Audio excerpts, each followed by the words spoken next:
तो हम 10वीं सी में थे। असल में कई बार उन दिनों के हेडमास्टर ने इस पूरे सेक्शन को ही ख़त्म करने का सोचा था।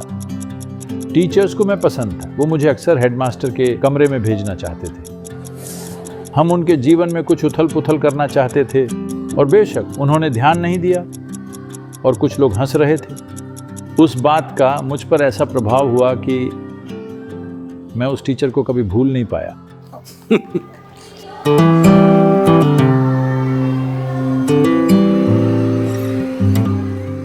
बहुत से टीचर थे, पर एक टीचर हैं जिन्हें सदगुरु बड़े आदर से याद करते हैं। वो हैं मिस सरसा।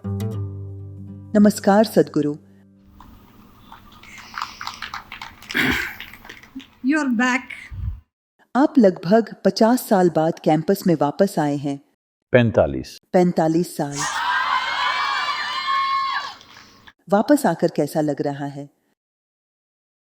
देखिए, किसी भी स्कूल ने मुझे 1 साल से ज्यादा नहीं रखा। ये वो स्कूल है जिसने मुझे 2 साल तक रखा। So I'm grateful for that. मुझे ये मानना पड़ेगा कि मैं कोई बहुत अच्छा स्टूडेंट नहीं था। मैं स्कूल तभी जाता था जब आना बहुत जरूरी होता था।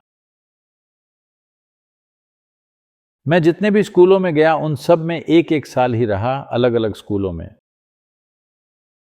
और क्योंकि मैंने इस स्कूल में 2 साल बिताए, इसीलिए मुझे यहाँ सबसे ज्यादा मजा आया।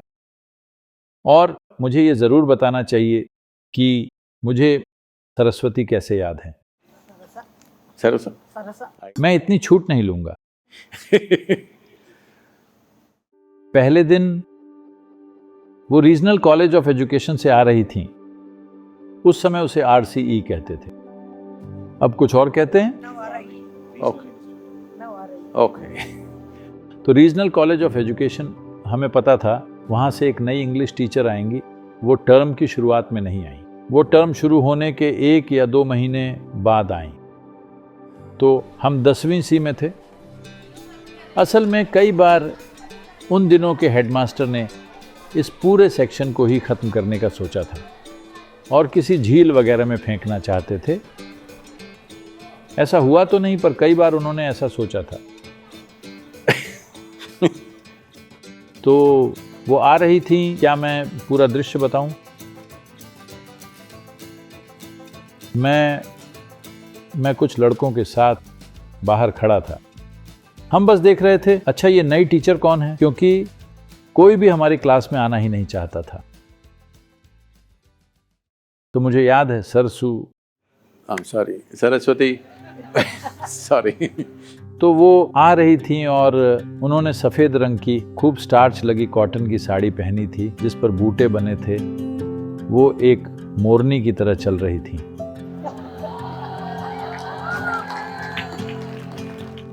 तो हमने उन्हें ध्यान से देखा और हमने सोचा, ओह, हमने आपस में बात की, ये कहाँ से आई है, इन्होंने पहले कहाँ पढ़ाया है? नहीं, अभी अभी कॉलेज से निकली हैं और यहाँ आ गई हैं। ओह, तो ये बात है, क्या ये हमें संभाल पाएंगी?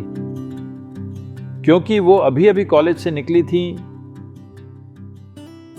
और फिर वो क्लास में आई और हमारी क्लास उनकी पहली क्लास थी। और शायद एक नई टीचर होने के नाते मुझे यकीन है कि वो थोड़ी नर्वस थी, नई टीचर के तौर पर सबसे जुड़ने के लिए। वो क्लास में इधर उधर घूमी और उन्हें ये याद है कि मैं आखिरी टेबल पर था। उस समय टेबल और कुर्सियां होती थीं, अब भी हैं। ओह, बेंचेस। उस समय टेबल और कुर्सी होती थी, सभी के लिए अपनी एक अलग छोटी सी जगह होती थी। और तो हम उनकी जिंदगी में कुछ उथल पुथल करना चाहते थे। तो क्लास से बात करते करते वो आईं और शायद वो आखिरी बेंच तक पहुंचकर ये पक्का करना चाहती थी कि वो एक जिम्मेदार टीचर हैं।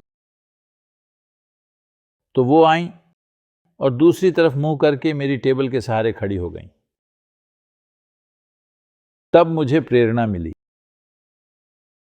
और मैंने अपना पेन खोला और उनकी सफ़ेद स्टार्च वाली साड़ी से लगा दिया, जिसने फौरन वो सब सोख लिया।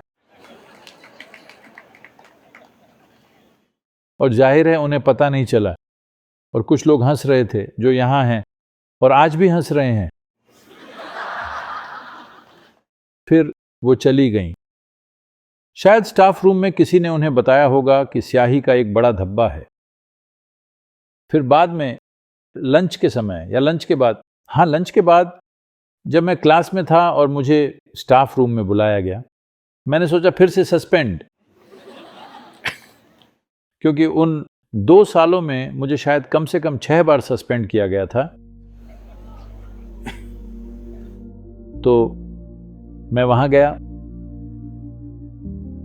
उन्होंने मुझसे मेरा पेन मांगा, मैंने उन्हें दे दिया। मुझे लगा कि वो खाली पेन को सबूत के तौर पर जब्त करना चाहती है।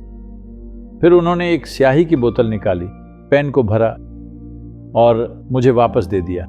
मैंने कहा थैंक यू मैम, और क्लास में वापस चला गया। और उस बात का मुझ पर ऐसा प्रभाव हुआ कि मैं उस टीचर को कभी भूल नहीं पाया।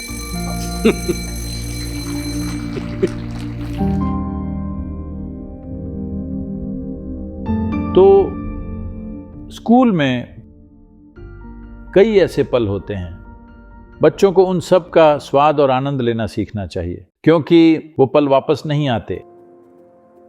बाद में कोई भी आपके साथ इतने प्यार से पेश नहीं आता। जब आपकी असली मूंछें आ जाती हैं, जीवन में दूसरी तरह की चीजें आएंगी, पर लोग उस तरह पेश नहीं आएंगे।